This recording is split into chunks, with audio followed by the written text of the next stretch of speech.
안녕하십니까? 은혜로운 찬양으로 인하여 감사드립니다. 특히 남성 파트가 굉장히 웅장하게 나오는 게 굉장히 좋았습니다. 제가 없으니까 더 잘하는 것 같습니다. 네. 오늘 말씀은 대접받고자 하는 대로 대접하라입니다. 요절 말씀은 마태복음 7장 12절 말씀입니다. 네, 이 말씀을 다 같이 한번 읽어보도록 하겠습니다. 네, 시작. 그러므로 무엇이든지 남에게 대접을 받고자 하는 대로 너희도 남을 대접하라. 이것이 율법이요 선지자니라. 직장인 격언 중에 이러한 말이 있습니다. 일은 익숙해지지만 사람은 결코 익숙해지지 않는다. 이처럼 사회적 동물인 인간은 사람들 사이에서 때로 천국을 맛보기도 하고 때로 지옥을 맛보기도 합니다. 그렇다면 천국 백성인 우리는 어떻게 실제 삶에서 천국을 누릴 수 있을까요? 오늘 말씀에 그 비밀이 있습니다. 오늘 말씀은 그 유명한 황금률에 대한 말씀입니다. 황금률이란 말은 3세기 로마 황제 세베루스 알렉산데르가 이 문장을 좋아하여 황금으로 벽에 써놓아 유래가 됐다는 설이 있지만 확실한 증거는 없다고 합니다. 황금률이란 말이 본격적으로 널리 알려진 것은 17세기 영국 신학자들에 의해 황금과 같이 변하지 않는 가장 뛰어난 가치를 지닌 말씀이라는 의미로 많이 쓰이면서부터였습니다. 예수님은 황금률 말씀을 산상수훈의 결론으로 주시며 이 말이 곧 선지자요 율법이요 선지자라고 하시므로 모든 율법을 관통하는 핵심임을 알려주십니다. 예수님의 천국 소유의 해법은 대접받고자 하는 대로 대접하라입니다. 부모에게서나 자녀에게서나 동역자에게서 목자에게서 양에게서 어떤 대접을 받고 싶습니까? 내가 대접받고 싶은 그 마음으로 상대방을 대접하는 것이 진정한 이웃 사랑입니다. 이 시간 말씀을 통해 대접받고자 하는 마음에서 남을 대접하는 자요 하나님 나라에 합당한 믿음의 종으로 성장하도록 은혜 주시기를 기도합니다. 파트 1 비판하지 말라. 주님은 먼저 남을 비판하지 말라고 하십니다.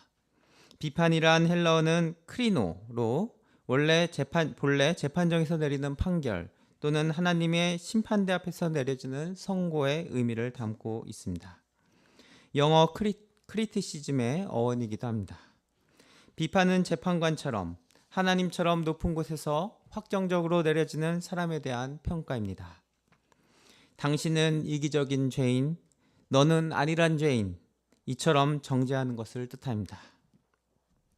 우리는 말씀을 배우며 예전에 안 보이던 것들이 보이기 시작하였습니다. 문제는 이러한 잣대를 남에게 적용하며 비판하기 쉽다는 것입니다. 물론 어떤 비판은 자아 성찰의 통로가 될 수도 있고 발전을 위한 자극이 될 수도 있습니다. 그러한 성기능을 주장할 수 있음에도 불구하고 비판하지 말라고 명하십니다. 왜 그렇습니까? 첫째로 비판은 관계성을 파괴하기 때문입니다. 2절을 같이 읽어보겠습니다. 네, 시작. 너희가 비판하는 그 비판으로 너희가 비판을 받을 것이요 너희가 헤아리는 그 헤아림으로 너희가 헤아림을 받을 것이니라. 비판하는 사람들 대부분 자기가 옳다는 강한 확신을 가지고 있습니다. 남을 비판할 때는 자신이 상대적으로 옳다는 자기 의를 가지고 비판합니다. 때로는 좋은 의도로 상대방을 깨우쳐주고 가르쳐주고자 비판하며 그 사람이 고쳐지기를 기대합니다. 하지만 상대방은 그렇게 받아들이지 않는 것이 대부분입니다. 옳은 말을 하면 사람이 고쳐집니까? 설사 옳은 말이어도 감정을 건드리는 순간 우리 본성에 청개구리 본성이 튀어오릅니다. 도리어 잔소리로 생각하고 관계성이 파괴되기 쉽습니다. 종종 나는 괜찮으니까 솔직하게 다 이야기해보자 라는 말을 듣고는 합니다. 그러나 막상 돌직구와 같은 비판을 당하면 힘들어합니다. 비판은 옳고 그름을 떠나 또 다른 비판을 불러옵니다. 탁구공을 세게 치면 더 강하게 되돌아오듯이 강한 비판은 강한 갈등, 상처, 싸움을 만듭니다. 결과적으로 덕을 세우기보다 다툼과 분열을 만들고 마귀가 역사하는 통로가 됩니다. 비판은 타인뿐만 아니라 자기에게도 좋지 않습니다.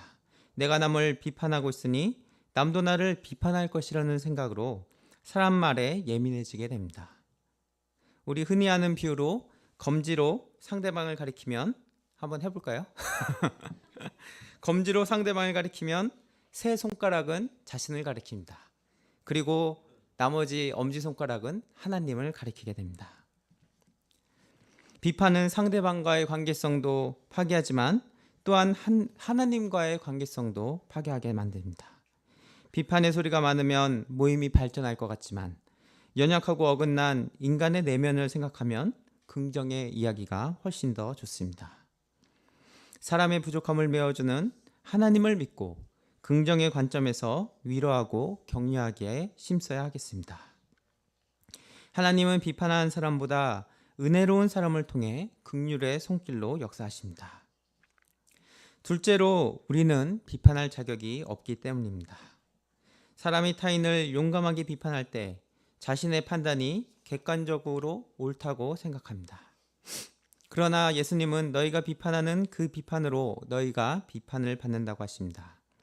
이는 우리 자신도 동일한 죄가 있기 때문입니다. 또한 우리의 시각은 자기 경험, 자기 기질, 자기 상식에 맞추어 기울여지게 해석합니다. 이러므로 예수님은 균형을 잡아주는 말씀을 하십니다. 3절과 4절 말씀을 같이 읽어보겠습니다. 네, 시작. 어찌하여 형제의 눈 속에 있는 티는 보고 내 눈 속에 있는 들보는 깨닫지 못하느냐. 보라, 내 눈 속에 들보가 있는데 어찌하여 형제에게 말하기를 나로 내 눈 속에 있는 티를 빼게 하라 하겠느냐. 들보는 집에 두 기둥을 건너지르는 아주 큰 나무 판자를 말합니다. 티는 들보를 만들 때 톱밥에서 나오는 작은 먼지입니다. 예수님은 상대방의 허물은 티와 같고 나의 문제는 들보처럼 큰 것이라고 하십니다. 이는 너무나도 과장된 비유처럼 들립니다. 그러나 사실 내가 상대방에 알 수 있는 것은 상대방 그 사람의 깊은 속사성의 일부, 빙산의 일가, 곧 티에 불과합니다. 그러므로 상대방의 허물에 대해 심각하게 크게 생각하지 말아야 합니다. 눈에 티가 들어있는데 핀셋이나 벤치를 들고 뽑아내겠다고 덤비는 사람은 없습니다. 그러다가는 티가 아니라 눈을 뽑아내게 됩니다. 티는 어떻게 빠집니까? 티를 빼는데 티는 대부분 시간을 두고 기다리고 있으면 눈물이 나서 저절로 흘러나옵니다. 그 중에 티를 빼는데 가장 확실한 것은 회개의 눈물입니다. 회개의 눈물은 비판이 아닌 인내의 사랑을 통해 나오게 됩니다. 상대방의 참 모습을 제대로 알기는 어려운 반면 예수님은 우리 눈 속에 들보가 있다고 하십니다. 사람마다 자기 중심성이라는 커다란 들보가 있습니다. 하나님을 몰랐던 그때 그 시절만 그렇던 것이 아니라 제자로 살고 있는 오늘 지금도 그러합니다. 내가 하면 로맨스, 남이 하면 불륜이라는 이중성의 들보가 있습니다. 1만 달라트 탕감받았으면서도 100데나리온 빚진 자의 허물을 용서할 수 없는 인색함과 냉랭함이 있습니다.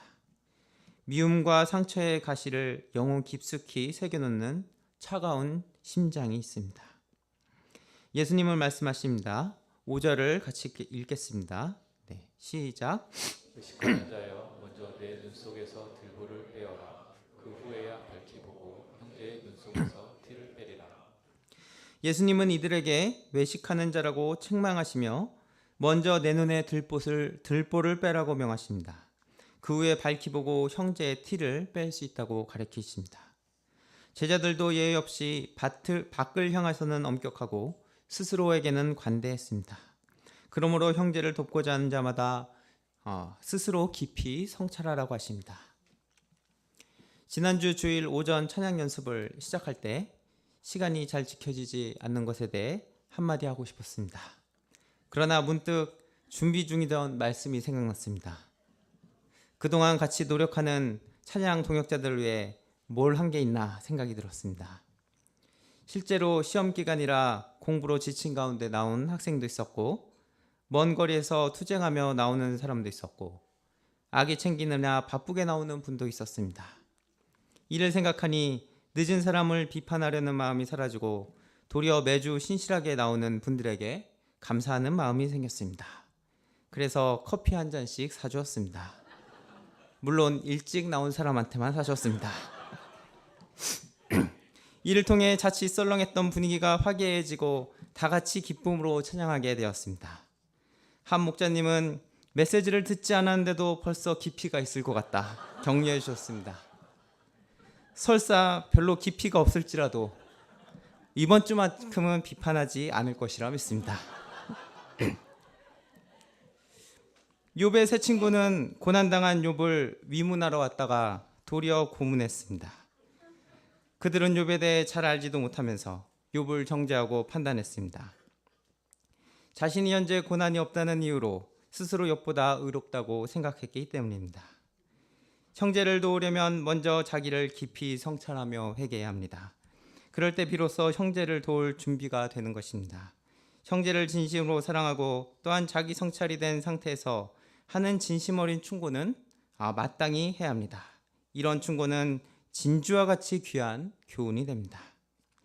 그런데 세상에서는 자기 안에 있는 들보를 빼어내고 상대방을 돕고자 최선을 다할지라도 받아들이기는커녕 진심을 밟고 치명적인 상처를 입히는 자들도 있습니다. 성경은 그런 자들을 양이 아니라 개와 돼지라고 합니다. 6절을 보십시오. 진리의 가르침을 받아들이면 얼마나 많은 유익을 줍니까? 그런데도 배우기는커녕 교만을 품고 공격하는 자들도 있습니다. 잠언 9장 8절은 말합니다. 거만한 자를 책망하지 말라. 그가 너를 미워할까 두려우니라. 지혜 있는 자를 책망하라. 그가 너를 사랑하리라. 우리는 이런 자들을 제대로 분별하여 조심하고 물리쳐야 합니다. 그런데 우리가 어떻게 양인지 개와 돼지인지 분별할 수 있습니까? 자기 말 안 들으면 개와 돼지입니까? 아닙니다. 인간은 무지하여 누구나 개와 돼지와 같은 악한 본성을 가졌습니다.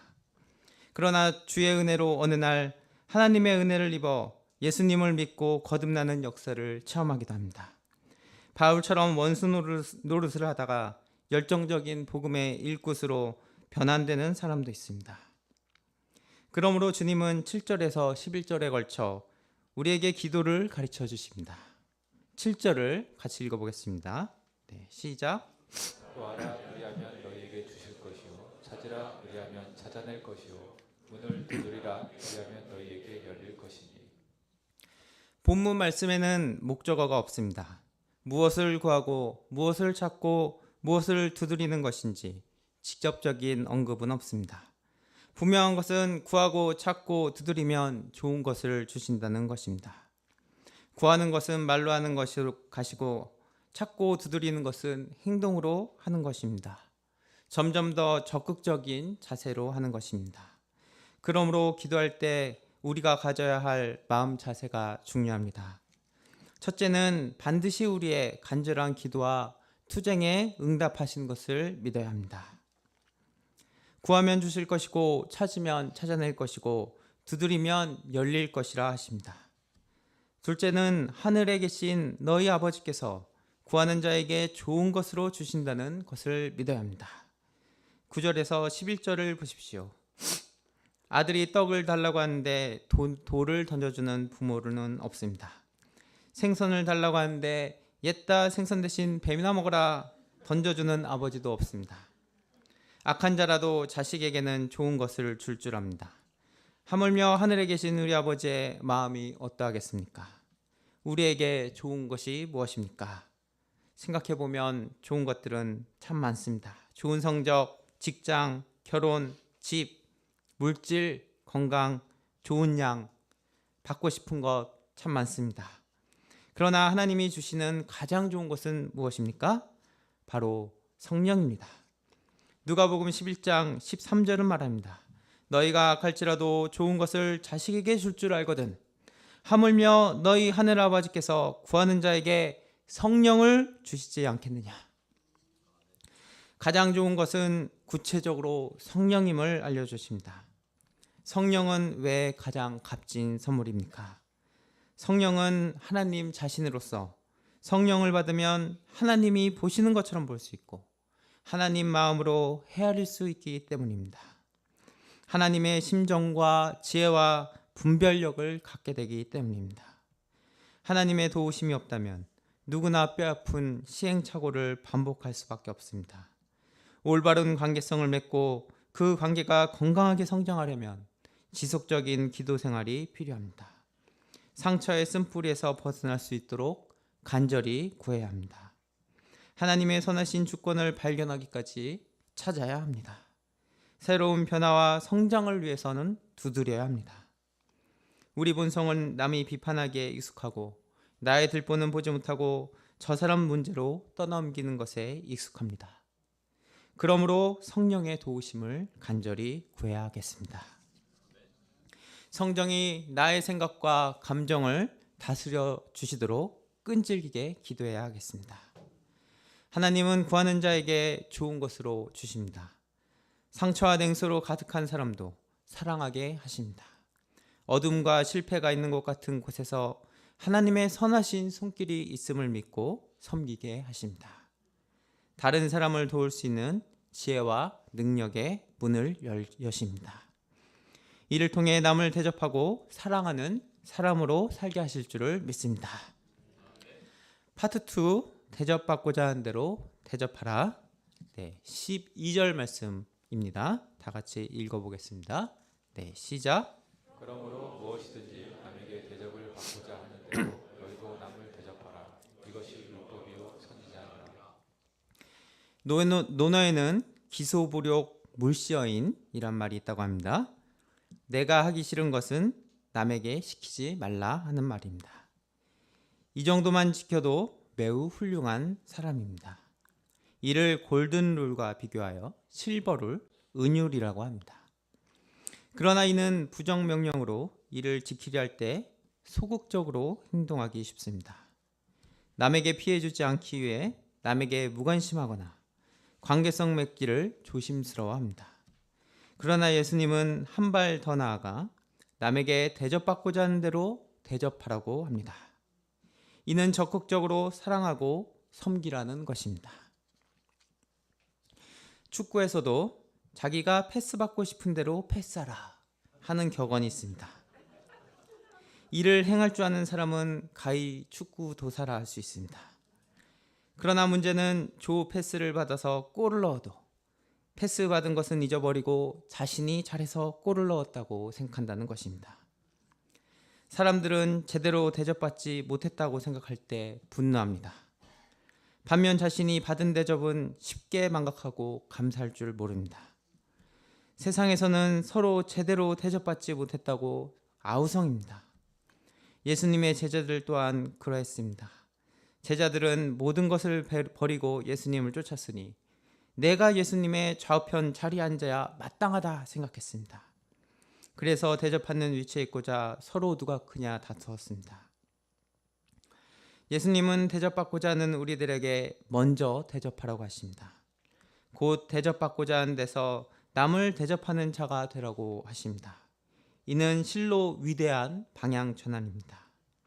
늘 대접받고자 하는 마음을 가지면 대접받지 못하고 현실에 불만족하고 남을 원망하고 미워하고 상처받았다고 하게 됩니다. 자신을 초라하게 여기고 상대적인 열등감으로 인정 문제에 시달리게 됩니다. 그러나 남을 대접하고자 할 때 주는 사람으로 성장하여 풍성한 인생을 살게 됩니다. 우리가 대접받고자 하는 데서 남을 대접하는 성숙한 자로 성장해야 하겠습니다. 예수님도 마가복음 10장 45절에서 섬김을 받으려 온 것이 아니요 섬기려 오셨다고 하셨습니다. 다른 사람을 섬기고 대접하는 주는 인생을 사는 것이 진정으로 위대한 인생이요 승리의 인생을 사는 것입니다. 남을 대접하는 기준은 바로 자신이 대접받고 싶은 그 마음을 기준으로 삼으라고 하십니다. 남을 대접하고자 할 때 그 사람을 잘 모르니 어떻게 대접해야 될지 모릅니다. 그러나 내가 남에게 대접받고자 하는 그 마음은 너무나 잘 알고 있습니다. 그 마음으로 남을 섬기라고 합니다. 자신이 대접받고 싶은 남에게 어떻게 대접을 받고 싶습니까? 저는 일을 마치고 집에 들어갈 때 동역자와 자녀들로부터 오늘 수고했어요. 당신 수고한 덕분에 우리가 행복하게 삽니다. 이런 말 듣고 싶습니다. 네. 반면 동역자도 직장일을 섬기고 양들과 아이들을 챙기느라 수고했다는 말을 듣고 싶을 것입니다. 또한 자녀들도 공부하느라 수고했다는 말을 듣고 싶을 것입니다. 그런데 자기만 힘들다고 동역자에게 힘들게 일하고 왔는데 반찬이 이게 뭐냐? 자녀들에게 방꼬라지게 이게 뭐냐? 잔소리만 한다면 분란이 끊이지 않게 됩니다. 누군가 절대적인 인정을 받고 싶다면 그 마음으로 내가 그 사람을 절대적으로 인정하라고 하십니다. 우리는 왜 이렇게 행해야 합니까? 이는 먼저 하나님께서 우리를 이렇게 대접해 주셨기 때문입니다. 주님은 그것이 율법이요 선지자라고 하십니다. 창세기부터 말라기까지 담긴 성경의 원리가 이렇다는 것입니다. 하나님이 우리를 먼저 대접하셨습니다. 우리가 죄인 되셨을 때 주님은 우리를 사랑하사 독생자 예수님을 보내주셨습니다. 우리가 하나님을 아버지로 높이고 경배하는 이유는 우리를 먼저 자녀로 대접하셨기 때문입니다. 하나님이 우리를 향하여 마음과 성품과 힘을 다하여 주 너희 하나님을 사랑하라 하신 것은 하나님께서 먼저 마음과 성품과 힘을 다하여 우리를 사랑하셨기 때문입니다. 대접받고 싶은 마음으로 대접하는 것, 그것이 하나님 나라이며 천국의 비결입니다. 우리가 성경을 실제로 알아가는 것도 남에게 대접받고자 하는 대로 남을 대접하라는 말씀에 순종하는 것입니다. 우리의 가정과 교회, 우리가 속한 공동체를 하나님의 모임으로 세울 수 있는 원리입니다. 내가 먼저 대접할 때 나도 살고 상대방도 살아납니다. 거기에는 하나님의 나라가 시작됩니다. 김베드로 사라 선교사님 가정이 모스크바의 개척을 떠날 때, 우크라이나로 떠날 때 역사적인 제1회 모스크바 수양회를 마친 1991년 8월 달이라고 합니다. 맞습니까? 네. 그러나 우크라이나로 가는 것은 큰 결단이 필요했습니다. 5년 전에 체르노빌 원전 사고로 후유증이 여전히 남아있어 그곳에 먼저 갔던 선교사님들이 다 철수하였다고 합니다. 그런 곳에 간다는 것은 순교를 각오하고 가야 했습니다. 그러나 두 분은 복음을 듣지 못하여 멸망으로 가고 있는 우크라이나 젊은이들을 위해 우리가 가지 않으면 누가 가겠는가? 나를 보내소서 기도하며 믿음으로 떠나셨습니다. 현장에 도착했을 때 복음에 불모지었고 섬김이 필요한 양들뿐이라고 했습니다. 또한 사라 선교사님은 건강이 좋지 않은 상태라 섬김이 필요했습니다. 그러나 두 분은 섬김받고자 하는 마음을 부인하고 예수님의 마음으로 키우 대학생들을 섬겼습니다. 예수님은 맨 땅에 헤딩하는 이분들의 믿음을 받으시고 예수님의 제자들을 세워주셨습니다. 먼저 대접하기는 실로 힘든 일이지만 먼저 대접할 때 목자도 살고 양도 살리는 천국이 임함을 믿습니다. 우리의 현실은 어떻습니까? 대부분 나를 대접해준 만큼 나도 대접하겠다 라는 마음 정도입니다. 그런데 이런 마음은 이상하게도 스피릿을 주지 못합니다. 오히려 손해의식과 판단만 쌓입니다. 자기를 사랑하고 계산하는 마음이 그 기초가 되기 때문입니다. 섬김을 받고 싶은 그 마음으로 내가 먼저 섬기고자 힘써야 하겠습니다. 칭찬하고 싶은 만큼 내가 칭찬하고 격려해야 하겠습니다. 신실하신 우리 하나님은 이렇게 순종하는 종들을 통해 지금도 이 땅에 천국을 이루어가고 계십니다. 말씀을 통해 제가 판단의 죄인임을 고백하게 됩니다. 예전에 한 이세랑 축구를 하다가 저에게 쟤 좀 빼라 라는 말을 듣고 큰 상처를 받았다고 고백을 하였습니다. 물론 저는 잘 기억이 나지 않습니다. 아마 그 애도 부지불식간에 정죄와 판단을 많이 했을 것입니다. 이 시간을 빌어 사과드립니다. 지금은 예전보다 조금 나아졌다고는 하지만 이는 기운이 떨어져서 잔소리가 줄은 것 같습니다. 심지어는 지난주에는 동역자에게 메시지 쓰느라고 힘드니까 대접 좀 해달라고 요구하였습니다. 때로는 남을 판단하기 싫다는 이유로 도리어 남에게 무관심하게 지내고는 하였습니다. 이러한 자기중심적이고 이기적인 주인에게 주님은 대접받고 싶은 대로 적극적으로 사랑하고 대접하라고 하십니다. 제가 예수님께 받은 사랑을 항상 기억하고 그 사랑을 양들과 동역자들에게 베푸는 자가 되기를 기도합니다. 결론입니다. 오늘 황금률 말씀을 우리 마음의 황금과 같이 귀하게 새기기를 기도합니다. 삶의 현장에서 비판하고 공격하기보다 사랑으로 감싸 안고 내가 먼저 행하고 내가 먼저 감당하는 것은 힘든 일입니다. 그러므로 우리는 기도해야 합니다.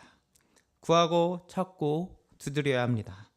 우리 모임, 우리 한 사람 한 사람이 비범하게 그 길에 서기를 기도합니다. 창세기부터 율법과 선지자들을 통해 소망 두었던 그런 사람, 그런 교회로 성장해 가기를 기도합니다. 제가 기도하고 마치겠습니다. 진리와 사랑이 충만하신 하나님 아버지, 오늘 대접받고자 하는 대로 대접하라 말씀 주셔서 감사합니다. 우리가 연약하고 죄악되어 자신의 들보는 보지 못한 채 남의 눈에 티를 지적하는 자들임을 고백합니다. 기도를 통해 우리 안에 주님의 사랑이 회복되고 먼저 대접하고 섬기고자 하는 마음을 주시기를 기도합니다. 이를 통해 자신이 먼저 회복되고 가정이 회복되고 직장이 회복되고 교회가 회복되고 성장하는 역사가 있기를 기도합니다. 우리가 가는 곳마다 작은 천국이 임하기를 기도합니다. 모든 말씀 예수 그리스도의 이름으로 기도합니다.